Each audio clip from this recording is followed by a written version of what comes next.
Let's start. So, hi everyone, I am Zacaria Chtatar, and thank you for joining me. So, I started development 10 years ago along with JavaScript, and I love it. I love the fact that you can move quickly, the fact that you can use it everywhere, and it's the richest ecosystem ever. Today, I am working at Club Mediterranean on their Node.js REST API. But I'm here to express my own opinions, which do not necessarily reflect those of Club Mediterranean. So today, I'm going to suggest you to forget TypeScript and choose Rust to build your robust, fast, and cheap APIs. So some context. We are in 2009. JavaScript lives in the browser.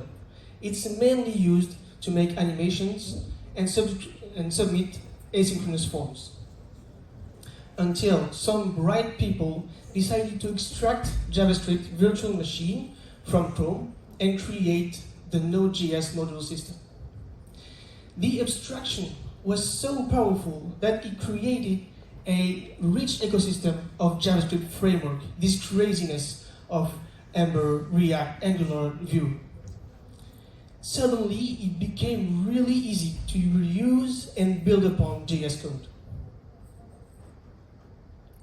Frontend became so complicated that we had to separate it from backend using APIs. Then, we merged the subject again, creating the word full stack. But the Java and .NET developers trying to integrate JavaScript frontend with static type mindset didn't work well. Because in fact, JavaScript doesn't help you follow strict interfaces. The feeling of safety was no more. So, TypeScript came as a superset of JavaScript. It brings OOP, classes, interfaces, better overall code discoverability. The JS code bases could grow. But the problem is that often project teams build a complete side system of type around the functionalities, costing time and effort just to please the compiler. Don't even ask to change a type deeply buried into layers of abstractions and interfaces. Unfortunately, what TS brings fades just after the compilation. Types, classes, interfaces are gone at 4 a.m. when problems wake you up. It's JavaScript that you have to deal with. In my opinion, JSDoc answers to the precise problem of hinting types without getting in your way. All of this has a purpose. The more technology enters inside our society, the more it becomes sensitive. At first, it was an optional boost to our lives. But now, it is an essential part, and the stakes are pretty serious. I believe for such use cases, TypeScript is not enough. So, let's talk about Rust. The consistency of integrating Node.js modules enabled the boom of the front-end frameworks we know today. I believe that ultra stability of APIs will enable another leap in our society. The billion-dollar mistake. In code, we need the idea of nothing.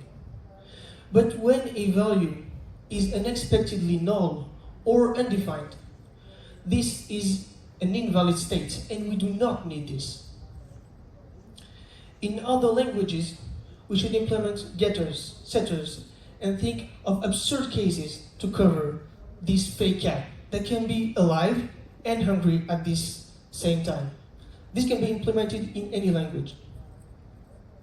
But Rust makes it easy to make invalid state unrepresentable using enums, like this real cat, which can be alive, hungry, but not dead and hungry at the same time. Instead, you can use the option enum. This is from the standard library, and it allows you to wrap a type, which can be here or not here. And the compiler will make sure you handle all the cases. If you forget a case in the match statement, it will not compile. Okay, look at this TypeScript function. It is simple, but what's wrong with it? There is no hint that something can go wrong in here. Not in the interface, nor in the body of the function. The read file sync can throw an error whenever the path is not found or the disk cannot be accessed. This is the result enum. It solves that problem. You have a result that tells you that you can have a string in return or an IO error. If you prefer to take a shortcut, you can still use unwrap on this result type.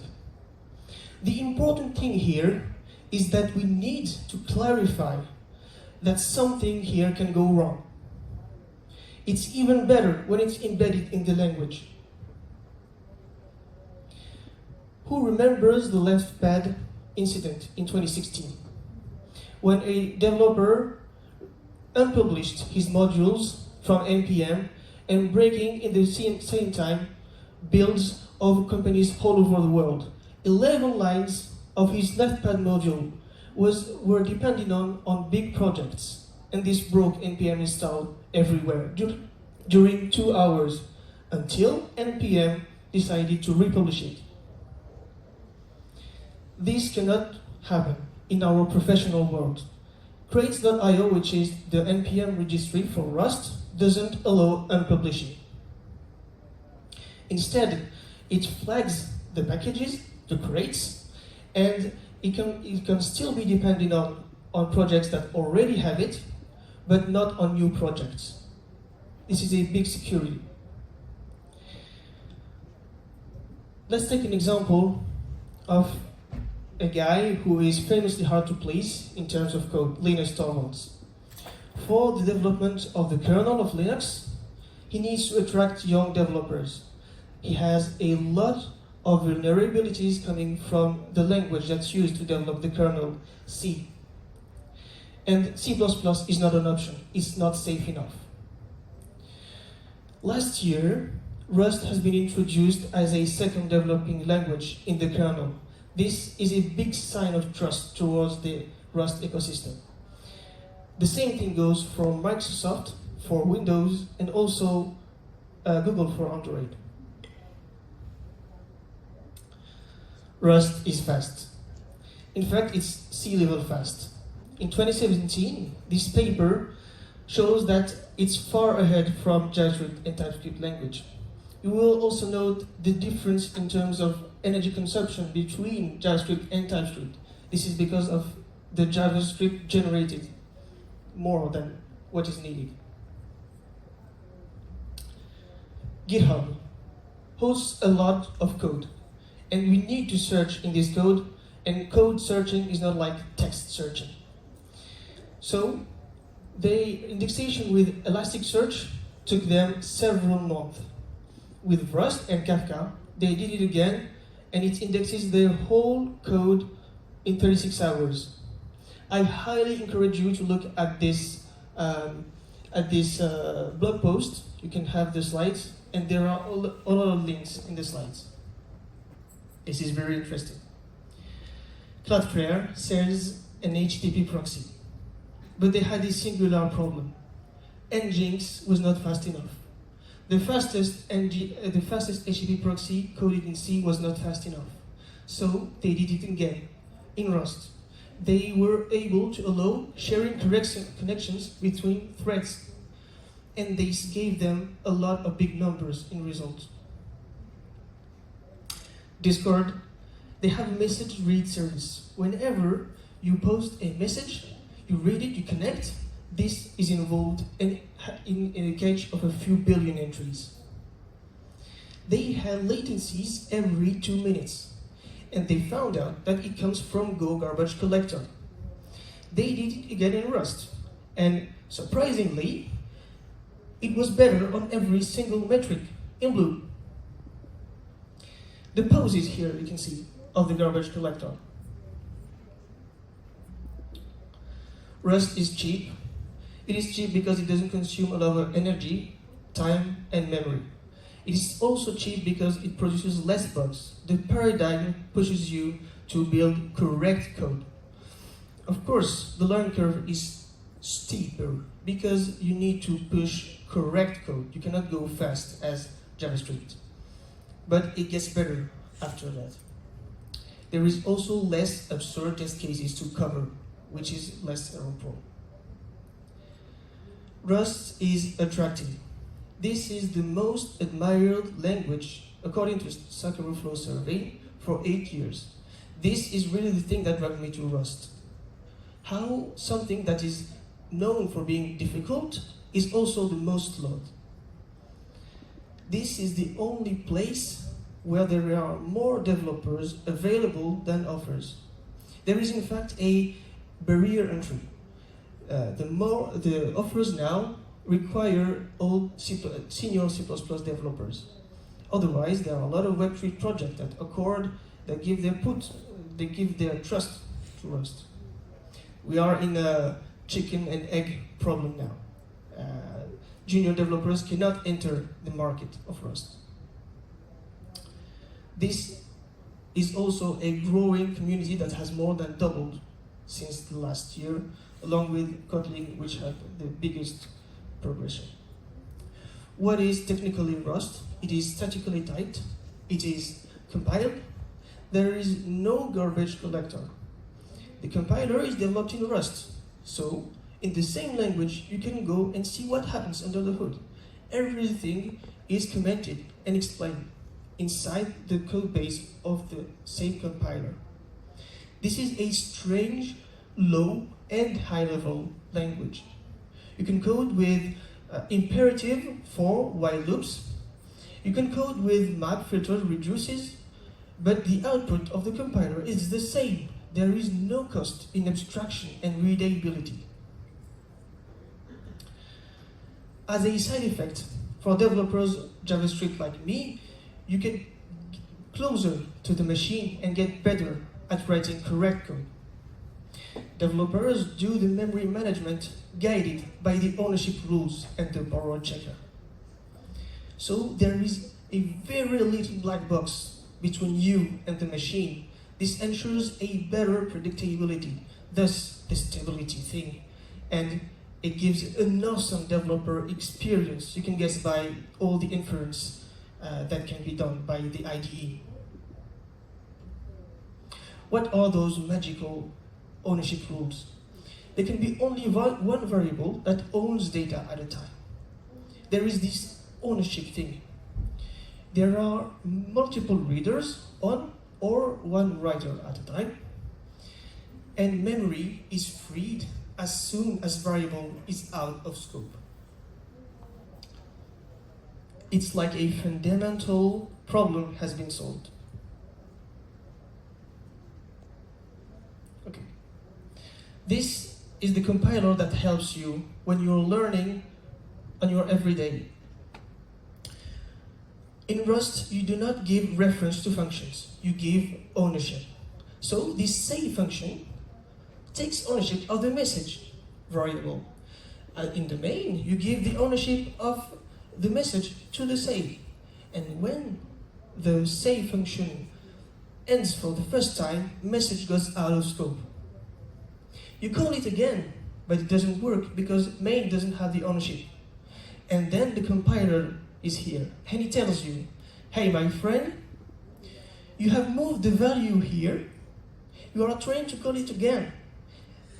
Here is the reason why you have an error, and maybe you should do this.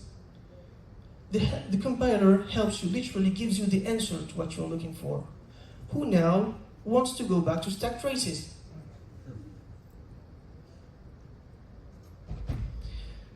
It comes with a lot of tools, no debates in your teams. You have the test framework, formatting framework, the benchmark framework, you have the linter. This is not included Backend, but I highly recommend it to reload your code. And Rust Analyzer is a plugin for VS Code or any other IDE you may need. Finally, cargo doc is shipped with it. These are commands you add to your code, but this is also the documentation, the source of your documentation. This is a test in the command, and this test is compiled. You will be notified if it doesn't compile again.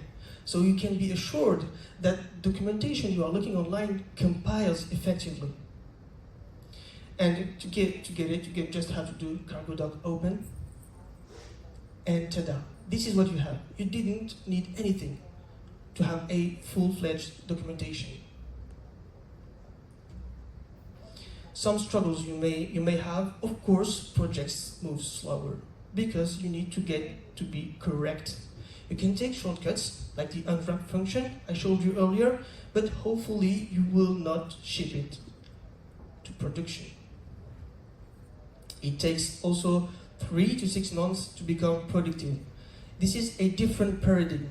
This is not a faster horse, this is different, but when you get it, you can become much more productive. The build time is a problem.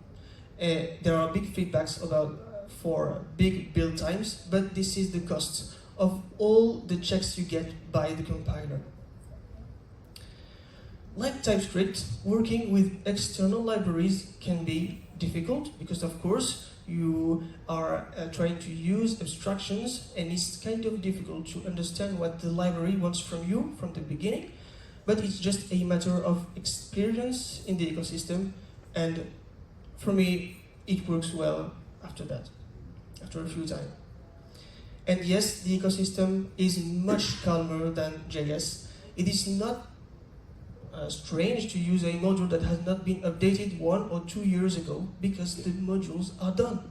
People move to something else. The thing works and it's just it.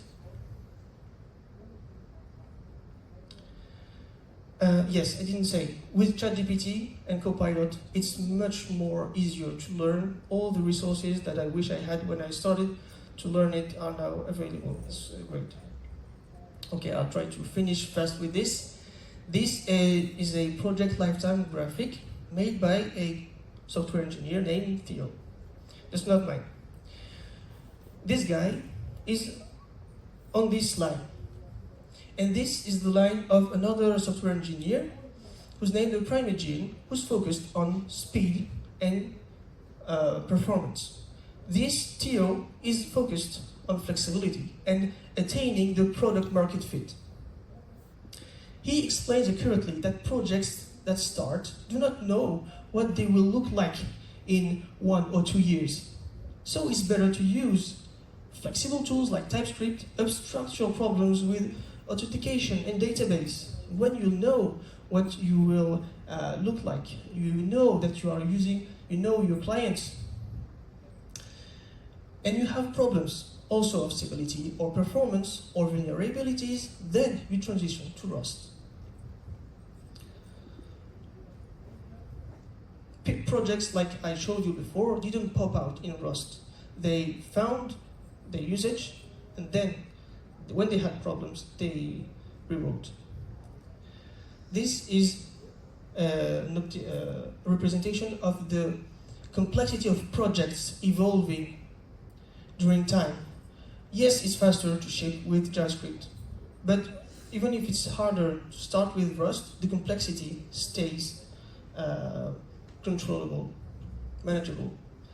Okay, so those are links you can find on my slide that will have great links you will have in the end. And if you want to get started as a manager, find a developer interested in Rust. Spoiler, it's easy, there are a lot. Then you can start with simple projects. Those will stay useful for you, for your companies. And you can go and make the world a safer, faster, and more sustainable place. You can build REST APIs, GraphQL APIs, gRPC. You can go for front-ends, back-ends, mobile apps with WebAssembly. You can even integrate it in your TS project. If you find a specific struggling part, you can create a Rust module and import it in your TS. It's easy, it's doable. And some people have found a lot of help in this. So thank you for your attention, and do not hesitate to DM me and give some feedbacks. Thank you very much.